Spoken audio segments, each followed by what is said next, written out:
Good morning mga lods. Ayun, araw-araw pa rin, umuulan pa rin eh. Kaya, ayun, sa taas ko, puro sinampay. Kasi,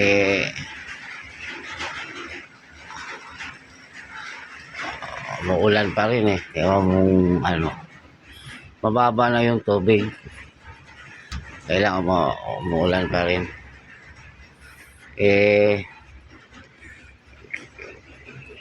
Kailangan ng estudyante ko at saka yung nag-u-office mo ng masusuot ba na damit. Kaya yun, sa taas puro sampay, puro sinampay. Dito lang ako gumawa ng sampayan para may tuyong damit. Kasi nga araw-araw pa rin ang ulan, kaya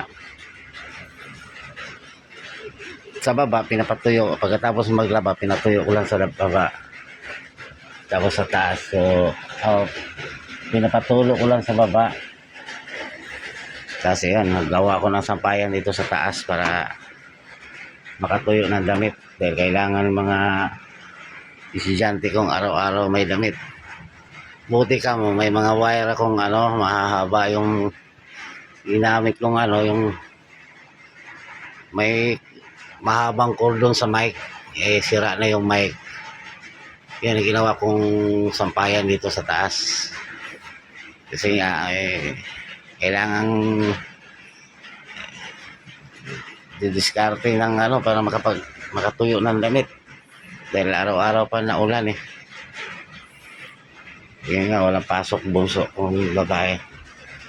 Ayun, tinitingnan yung ang ating ilog sa ilog.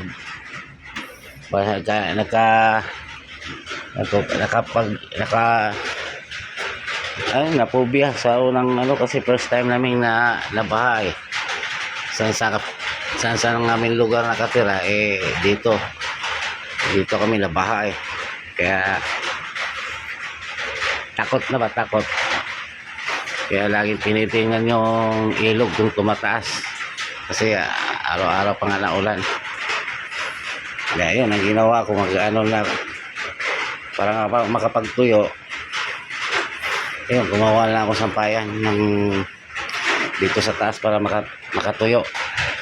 Yun nga lang, puro sampayan sa taas. Ayun yung cordon sa mic.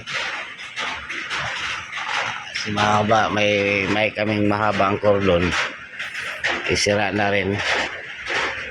Kaya yun, buti na rin, hindi natapon. Kaya yun, nakagawa ko ng sampayan ito sa taas. Kasi mahirap, mga bata walang masusuot kasi may pasok pa rin nila eh. Kaya yung nag-u-office ko, araw-araw may pasok, kailangan makapagtuyo ng mga damit.